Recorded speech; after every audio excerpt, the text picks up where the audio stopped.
مجھ پہ بھی چشم کرم اے میرے آقا کرنا، مجھ پہ بھی چشم کرم اے میرے آقا کرنا، مجھ پہ بھی چشم کرم، مجھ پہ بھی چشم کرم میرے آقا کرنا،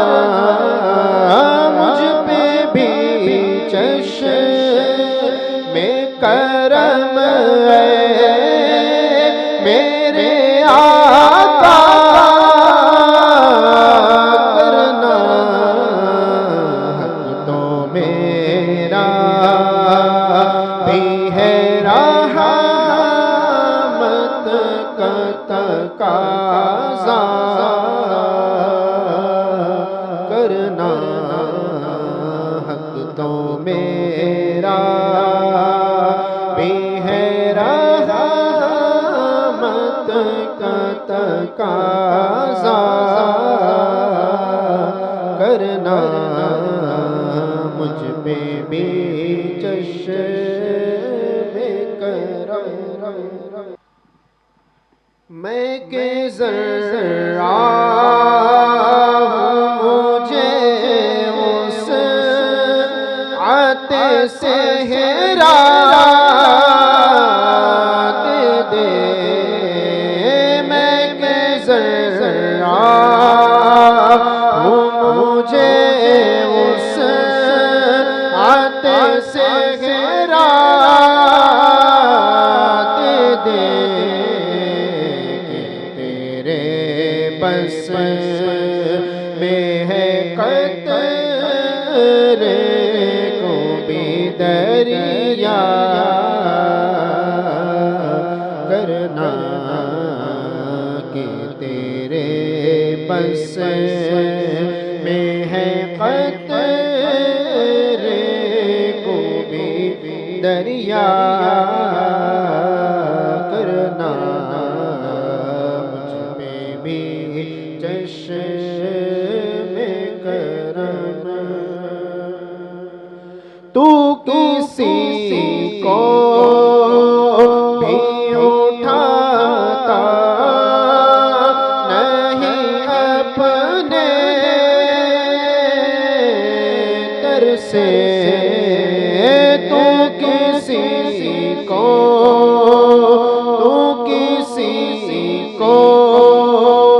بھی اٹھاتا نہیں اپنے در سے، کہ تیری شان کے شایان نہیں ایسا کرنا، کہ تیری شان کے شایان نہیں ایسا کرنا، مجھ پہ بھی چشم کرم، یہ تیرا کام ہے آمینہ کے در یتیم، یہ تیرا کام ہے آمینہ کے در یتیم، ساری امت کی شفاعت تنہا کرنا، ساری امت کی شفاعت تن تنہا کرنا مجھ میں بھی چشم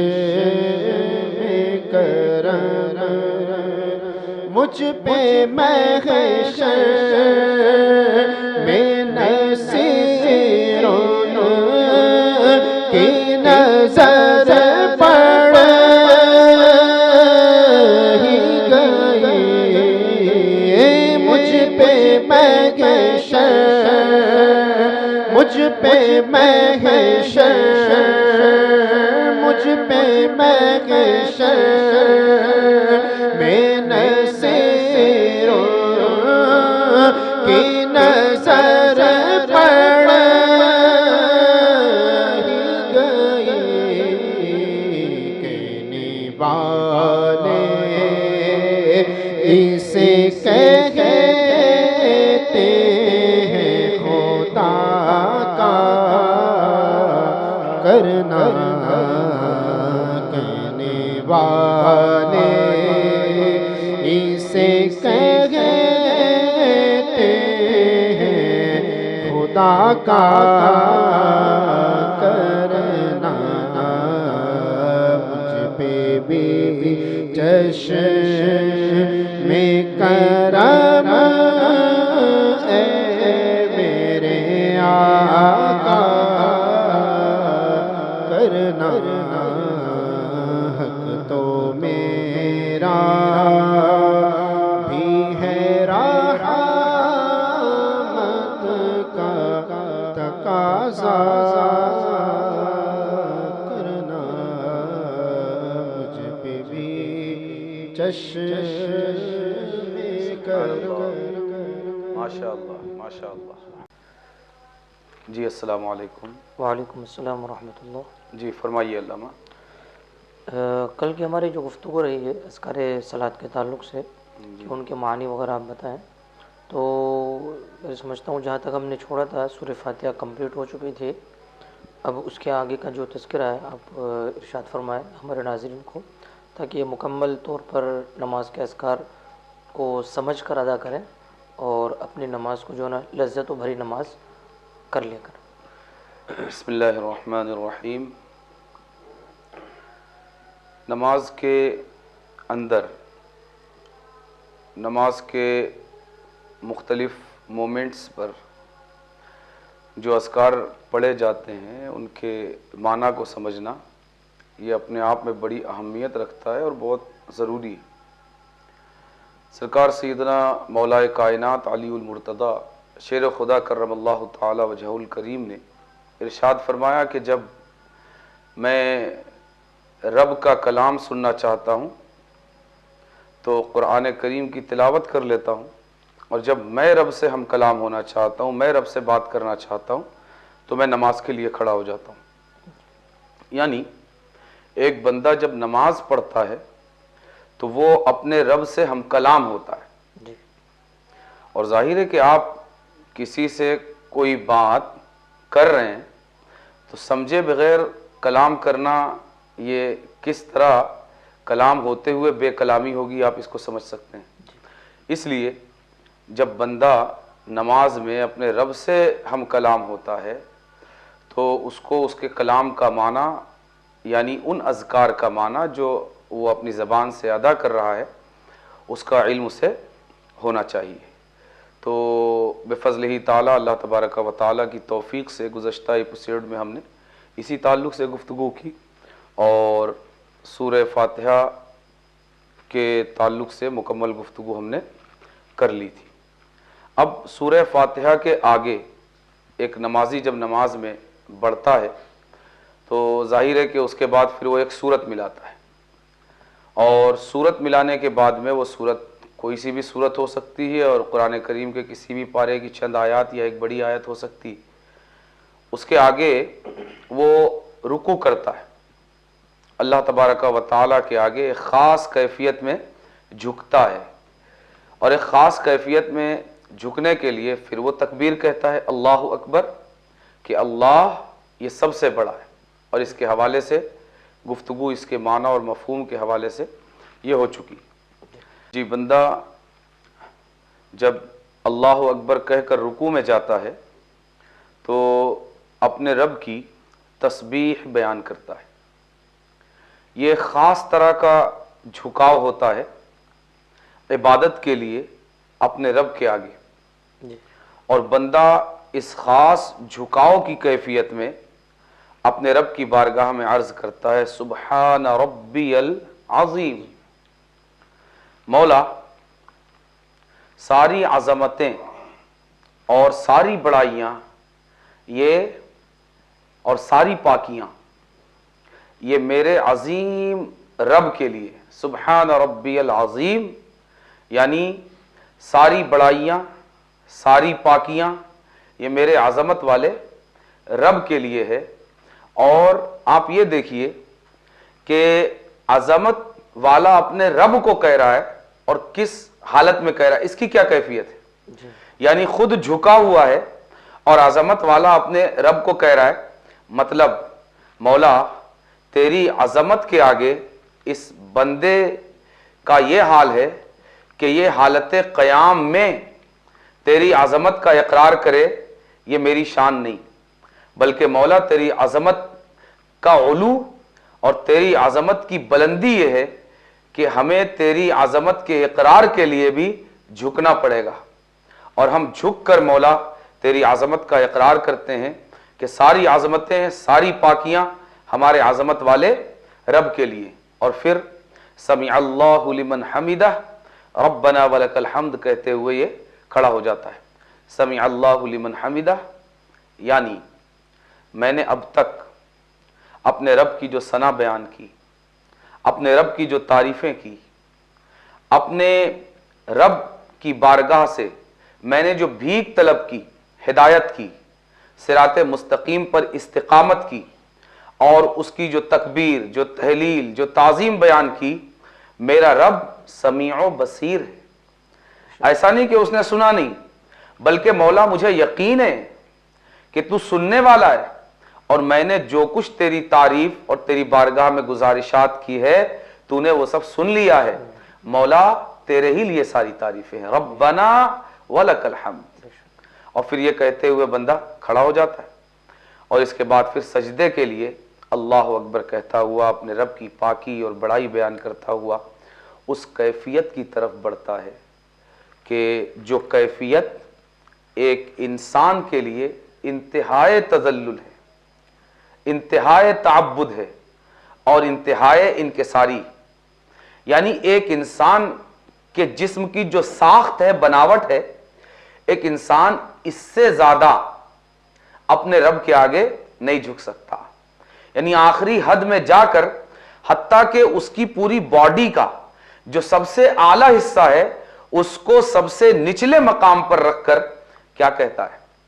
انسان کے جسم میں سر سب سے بلند چیز ہے، اور زمین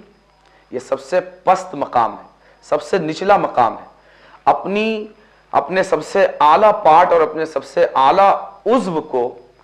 سب سے نچلے حصے پر موجودات کے یعنی زمین پر رکھ کر سبحان اللہ کہتا ہے سبحان ربی الاعلی، سبحان ربی الاعلی، سبحان ربی الاعلی۔ مولا تو ہی سب سے زیادہ بلند ہے، ساری بلندیاں میرے پاک رب کے لیے ہے۔ یعنی بندہ یہ کہتا ہے مولا تیری پاکی، تیری بلندی کا عالم یہ ہے کہ ہم تیری بلندی کا ذکر نہ قیام میں کریں نہ رکوع میں کریں، بلکہ تیری بلندی کے ذکر کی شان یہ ہے کہ ہم اپنی سب سے بلند چیز کو زمین پر سب سے پست چیز پر رکھ کر ہم اپنی پستی کا اقرار کرتے ہیں، اور اپنی پستی کے اقرار کے ساتھ ہم تیری بلندی کے ذکر کا اظہار کرتے ہیں اور اس کا بیان کرتے ہیں کہ مولا ہم نتھنگ، ہم کچھ نہیں، ہمارا یہ بلند مقام بھی تیرے آگے ان پستیوں میں سمانے لائق بھی نہیں ہے، اور مولا تیری بلندی کا اندازہ کون لگا سکتا ہے؟ سبحان ربی الاعلی. ایک بندہ پستیوں میں جا کر وجود کے سب سے نچلی سطح پر اپنے سب سے اعلیٰ وجود کے حصے کو رکھ کر یہ کہتا ہے کہ پاکی ہے میرے سب سے اعلیٰ رب کے لیے، جس سے زیادہ بلند کوئی نہیں. اس کے بعد میں اللہ اکبر کہتے ہوئے سر اٹھاتا ہے، رب کی بڑائی بیان کرتے ہوئے. پھر رب کی بڑائی بیان کرتے ہوئے اللہ اکبر کہتے ہوئے سجدے میں جاتا ہے. پھر رب کی وہی شان بیان کرتا ہے، اپنی عاجزی کے بیان کے ساتھ، اپنی انتہائی انکساری کے بیان کے ساتھ، اپنی انتہائی ذلت کے بیان کے ساتھ اللہ تبارک و تعالی کی رفعت شان کو بیان کرتا ہے. اور اس کے بعد میں پھر اللہ اکبر کہتا ہوا کھڑا ہو جاتا ہے. دوسری رکعت میں پھر اللہ اکبر کہتا ہوا کھڑا ہوتا ہے، اور پھر اپنے رب کی بڑائی بیان کرتے ہوئے کھڑے ہونے کے بعد پھر تسمیہ یعنی بسم اللہ پڑھتا ہے. پھر سورہ فاتحہ اسی شان کے ساتھ، انہی جذبات کو دل میں رکھ کر، اسی وارفتگی کی کیفیت میں سورہ فاتحہ کو مکمل کرنے کے بعد پھر سورت ملاتا ہے. پھر رکوع، پھر وہی رب کی کبریائی کا بیان، رب کی بڑائی کا بیان. پھر رکوع میں جا کر رب کی عظمتوں کا بیان، اس کی پاکی کا بیان. پھر اسی طرح سجدے میں جا کر رب کی شان اور رب کی رفعتوں کا بیان. اور اس کے بعد میں پھر جب یہ قاعدے میں بیٹھتا ہے، قاعدہ اولا میں، تو تشہد پڑھتا ہے. تشہد یہ وہ عظیم چیز ہے کہ نماز تو معراج کا تحفہ ہے ہی امت کے لیے، مگر نبی کریم صلی اللہ علیہ وآلہ وسلم کو جہاں اللہ تبارک و تعالی نے اپنی بہت ساری بے شمار نعمتوں سے سفر معراج میں نوازا، وہیں رب کی ایک عظیم نعمت اللہ تبارک و تعالی نے نبی کریم صلی اللہ علیہ وآلہ وسلم کو جو عطا فرمائی، اس کے نتیجے میں التحیات ہمیں عطا ہوئی. اور التحیات اس کا معنی یہ ہے، التحیات للہ والصلوات والطیبات، کہ ساری تحیتیں، ساری خوبیاں، ساری پاکیاں، ساری نمازیں، سارے سلام کس کے لیے؟ اللہ کے لیے. اس کے بعد بندہ یہ عرض کرتا ہے السلام علیک ایھا النبی ورحمۃ اللہ وبرکاتہ، کہ اے حبیب مکرم، اے وہ ذات کہ جس کے صدقے نماز کا تحفہ ملا، ہم آپ کو رب کے اس قرب کے مقام پر کیسے فراموش کر سکتے ہیں؟ تو اے نبی، آپ پر رب کا سلام بھی ہو، رب کی رحمتیں بھی نازل ہوں، اور رب کی برکتیں بھی نازل ہو. آگے بندہ کہتا ہے السلام علینا وعلی عباد اللہ الصالحین، اور آپ پر سلام کے صدقے ہم پر بھی سلام ہو، اور اللہ تبارک و تعالیٰ کے تمام نیک بندوں پر سلام ہو. اشہد اللہ الہ الا اللہ واشہد ان محمدا عبدہ ورسولہ. پھر آگے بندہ کہتا ہے کہ میں گواہی دیتا ہوں کہ اللہ تبارک و تعالیٰ کے علاوہ کوئی معبود نہیں، اور یہ بھی گواہی دیتا ہوں کہ محمد صلی اللہ علیہ وآلہ وسلم یہ اللہ کے بندے اور اللہ کے رسول ہیں. اس مقام پر بندہ اگر تشہد کے بیک گراؤنڈ کو اگر تھوڑا سا ذہن میں رکھتا ہے تو میں سمجھتا ہوں کہ اس کی کیفیتوں میں اور نماز کی لذتوں میں مزید اضافہ ہوگا. میں نے عرض کیا کہ یہ تشہد خاص کر آقا کے لیے معراج کا تحفہ ہے، اور آقا کے صدقے امت کو عطا ہوا. تو معراج کا تحفہ کس طرح ہے؟ معراج کا تحفہ اس طرح ہے کہ التحیات للہ والصلوات والطیبات. یہاں تک نبی کریم صلی اللہ علیہ وآلہ وسلم جب سیر لامکانی میں بارگاہ الہی میں حاضر ہوئے تو آپ نے یہ کلمات اپنی زبان اقدس سے ادا فرمائے کہ التحیات للہ والصلوات والطیبات، کہ اے میرے مالک، ساری تحیتیں تیرے لیے، ساری پاکیزگیاں تیرے لیے، ساری صلوات تیرے لیے. تو اللہ تبارک و تعالی نے جواباً ارشاد فرمایا السلام علیکہ ایہا النبی، کہ اے نبی آپ پر بھی سلام ہو، اور میری رحمتیں بھی اور میری برکتیں بھی۔ اس کے بعد پھر نبی کریم صلی اللہ علیہ وآلہ وسلم نے عرض کیا السلام علینا وعلی عباد اللہ الصالحین، کہ مولا ہم پر بھی سلامتی ہو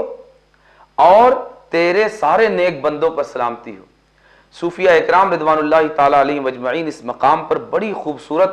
بات ارشاد فرماتے ہیں کہ یہاں پر نبی کریم صلی اللہ علیہ وآلہ وسلم نے دو جملے ارشاد فرمائے، ایک السلام علینا اور ایک وعلی عباد اللہ الصالحین، کہ ہم پر بھی سلامتی ہو اور مولا تیرے سارے نیک بندوں پر سلامتی ہو۔ تو صوفیہ اکرام رضوان اللہ تعالی علیہم اجمعین یہ فرماتے ہیں کہ نیک بندوں کو تو نبی نے الگ سے دوسرے جملے میں ان پر سلامتی کا ذکر کیا، لیکن ہم گناہگار بندوں کو نبی نے خود اپنے ساتھ سلامتی میں شامل فرما لیا۔ یعنی نبی نے یہ نہیں کہا السلام علیہ کہ مجھ پر سلامتی ہو، نہیں، کیا فرمایا؟ ہم پر، السلام علینا، ہم پر سلامتی ہو۔ تو صوفیہ اکرام رضوان اللہ تعالی علیہ مجمعین فرماتے ہیں کہ یہاں جو نبی نے ہم فرمایا تو یہاں آپ نے اپنے ساتھ ہم گناہگار مسلمانوں کو شامل فرما لیا، اور نیکوکاروں کے لیے ایک الگ صیغہ آپ نے بیان کیا وعلی عباد اللہ الصالحین، کہ مولا ہم پر بھی سلامتی ہو اور تیرے سارے نیکوکار بندوں پر بھی سلامتی ہو۔ اور پھر آگے نبی کریم صلی اللہ علیہ وآلہ وسلم نے ارشاد فرمایا اشہد اللہ الہ الا اللہ و اشہد ان محمدن عبدہ ورسولہ، کہ میں یہ بھی گواہی دیتا ہوں اللہ کے علاوہ کوئی معبود نہیں اور محمد صلی اللہ علیہ وسلم اللہ کے بندے اور اس کے رسول ہیں۔ گویا یہ اتنی تحفہ در تحفہ، ایک تو نماز معراج کا تحفہ اور دوسرے یہ وہ تحفہ ہے جو ڈائریکٹلی نبی کے لیے ہے، لیکن نبی کے کرم سے، نبی کے واسطے سے اس امت کو عطا ہوا، اور یہ در حقیقت اللہ تبارک و تعالی اور نبی کا یہ مکالمہ ہے جو باہم ایک دوسرے سے کلام ہوا، یہ اس کی حکایت ہے اور اس کا بیان ہے۔ نبی کا یہ انعام ہے اور احسان ہے اس امت پر کہ وہ کلام جو آپ کے اور رب کے درمیان لامکہ میں ہوا، نبی کریم صلی اللہ علیہ وآلہ وسلم نے ہمیں اپنی نمازوں میں اسے دہرانے کی اجازت دی، اور ہماری نماز کو بھی معراج بنا دیا، اور ان کلمات کو ادا کرنے کے ذریعے یقیناً میں سمجھتا ہوں کہ نماز تو خود معراج مومنین اور معراج مسلمین ہے ہی، مگر ان کلمات کی ادائیگی نماز کو معراج بالائے معراج بنا دیتی۔ اب بندہ جب تشہد مکمل کر لیتا ہے تو اس کے بعد پھر آقا صلی اللہ علیہ وآلہ وسلم کی بارگاہ میں درود پیش کرتا ہے۔ اب یہ درود صرف آقا صلی اللہ علیہ وسلم کی بارگاہ میں پیش نہیں کرتا، آقا صلی اللہ علیہ وسلم پر تو پیش کرتا ہی ہے، آقا صلی اللہ علیہ وسلم کی تمام آل اور اہل بیت پر بھی پیش کرتا ہے، اور اسی کے ساتھ آقا صلی اللہ علیہ وآلہ وسلم کے دادا جان حضرت جد الانبیاء سرکار سیدنا ابراہیم علی نبینا علیہ الصلوۃ والسلام اور آل ابراہیم پر بھی درود پیش کرتا ہے، اور بندہ کہتا ہے اللہم صلی علی محمد وعلی آل محمد، اے اللہ رحمت نازل فرما محمد صلی اللہ علیہ وآلہ وسلم پر اور آپ کی آل پر، کما صلیت علی ابراہیم وعلی آل ابراہیم، اور اسی طرح حضرت ابراہیم پر اور حضرت ابراہیم کی آل پر۔ اور پھر بندہ آگے کہتا ہے اللہم بارک علی محمد وعلی آل محمد، اور اے اللہ برکتیں نازل فرما محمد صلی اللہ علیہ وآلہ وسلم پر اور محمد صلی اللہ علیہ وآلہ وسلم کی آل پر، کما بارکت علی ابراہیم وعلی آل ابراہیم انک حمید مجید۔ آگے بندہ کہتا ہے اسی طرح برکتیں نازل فرما ابراہیم پر اور ابراہیم کی آل پر۔ انکا حمید مجید، مولا تو ہی ہے جس کی حمد کی جائے اور تو ہی ہے جس کی بڑائی بیان کی جائے اور پاکی بیان کی جائے۔ اور اس طرح بندہ آقا صلی اللہ علیہ وسلم اور آپ کی آل پر اور حضرت جد الانبیاء سیدنا ابراہیم علیہ السلام اور آپ کی آل پر رحمتوں کی دعا کر کے، برکتوں کی دعا کر کے، یعنی درود پاک کا نذرانہ پیش کر کے، پھر آگے اپنے لیے، اپنے والدین کے لیے اور سارے اہل ایمان مردوں اور عورتوں کے لیے رب کی بارگاہ میں دعا کرتا ہے۔ اور میں سمجھتا ہوں کہ اب جو دعا کا موقع ہے، رب کی ثنا ہو چکی ہے، رب کی تعریف ہو چکی ہے، رب سے ہدایت طلب کر چکا ہے اور رب کی بارگاہ میں پوری طرح تذلل اور انکسار کی حالت میں اس کی بڑائی اور اس کی پاکی بیان کر چکا ہے، تشہد کی برکتیں بھی حاصل کر چکا ہے، اور نبی کریم صلی اللہ علیہ وآلہ وسلم اور آپ کی آل اور جد الانبیاء سیدنا ابراہیم اور آپ کی آل پر رحمتوں کی اور برکتوں کی دعا کر چکا ہے، اور اب یہ اپنے لیے رب سے مغفرت کی بھیک مانگنے جا رہا ہے، نہ صرف اپنے لیے بلکہ اپنے ماں باپ کے لیے اور سارے مسلمانوں کے لیے۔ اب آپ دیکھیے، میں سمجھتا ہوں کہ انسان کی پوری زندگی میں دعا مانگنے کا اور دعا کی قبولیت کا کوئی اس سے اور بہتر موقع نہیں ہو سکتا کہ عین رب کی عبادت کی کیفیت میں، رب کی عبادت کی حالت میں، جہاں وہ قرب کے اتنے مرحلے طے کر چکا ہے، اب قرب کے اس آخری مرحلے میں وہ رب سے مغفرت کی بھیک طلب کرتا ہے۔ اور دوسری یہ چیز بھی دیکھیے کہ صرف اپنے لیے طلب نہیں کرتا،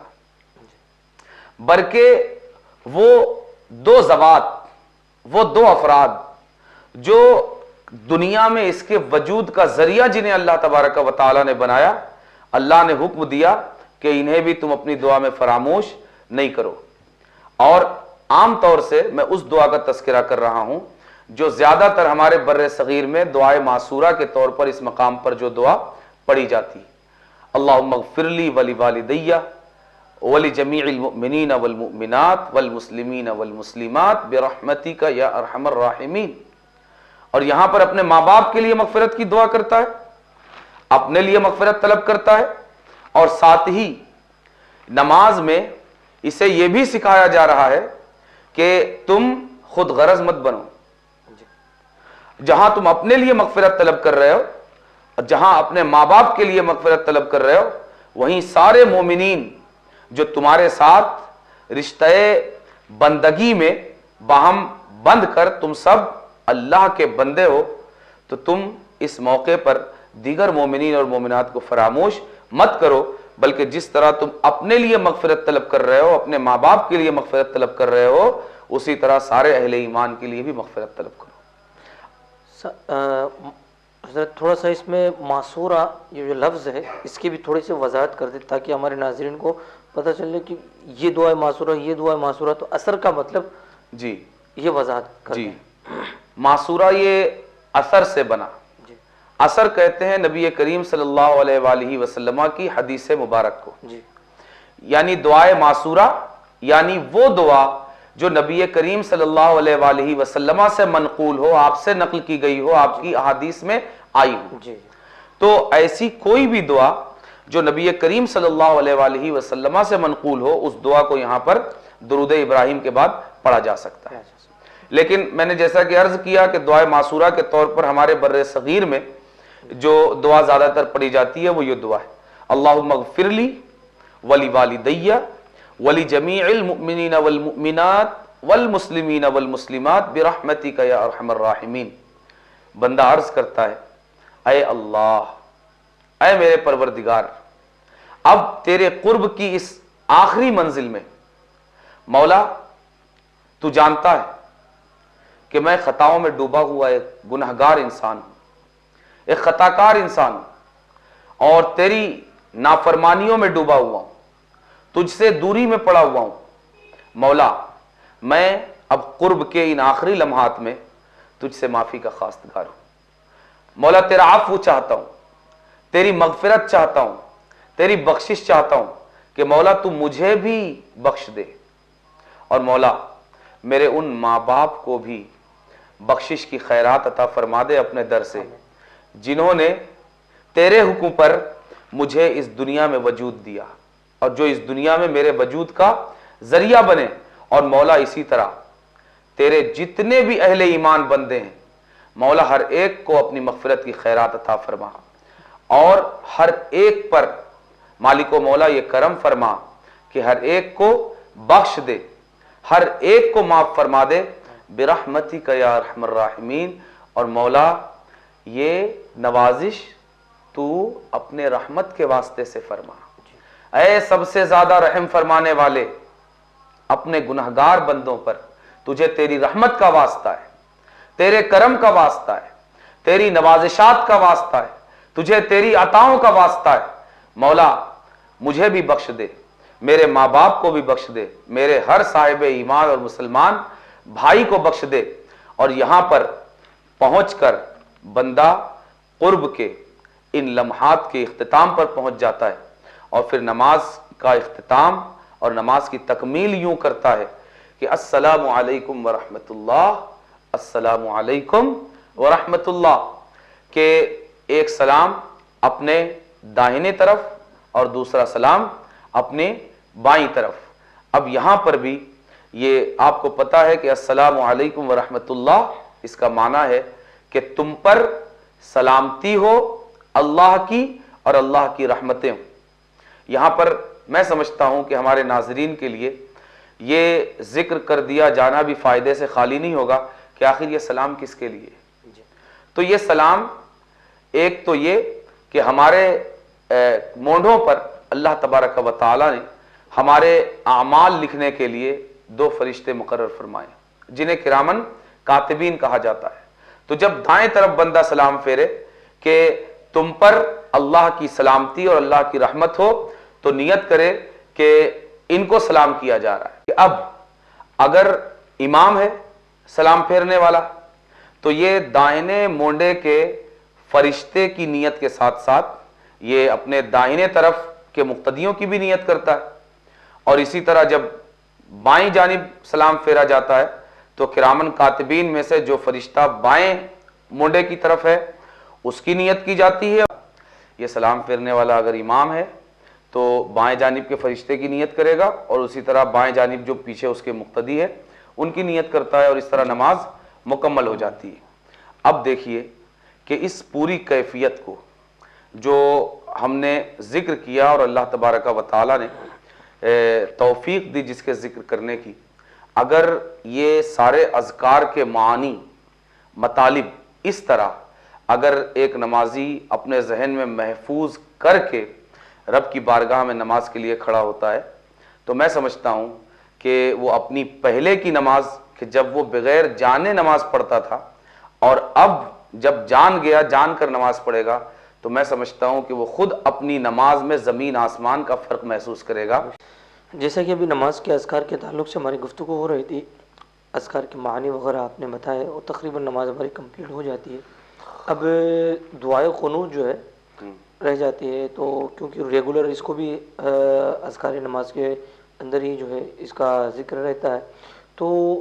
سب سے پہلے تو قنوت اس کی تھوڑا سا اس کا تعارف اور اس کے بعد اس کے معنی بھی آپ تذکرہ کر دیں تاکہ جو ہے ہمارے ناظرین کو پوری نماز کا جو فائدہ ہونا چاہیے وہ فائدہ ہو جائے.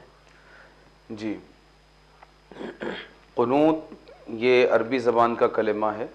اور قنوت کہتے ہیں خشوع, خضوع, الحاح, زاری کے ساتھ پوری یکسوئی کے ساتھ اللہ تبارک و تعالیٰ کی بارگاہ میں دعا کرنا. قنوت کے اندر خود دعا کا معنی یہ موجود ہے. پھر بندہ جب دعائے قنوت پڑھتا ہے تو اپنے رب کی بارگاہ میں پورے خشوع اور خضوع کے ساتھ, پورے الحاح اور زاری کے ساتھ اپنے رب کی بارگاہ میں عرض کرتا ہے اللہم انا نستعینک و نستغفرک, اے میرے پروردگار, اے ہمارے پروردگار, ہم تیری ہی مدد چاہتے ہیں, ونستغفرک, اور مولا تجھ سے ہی عفو و کرم بخشش و مغفرت کے طلبگار ہیں, اور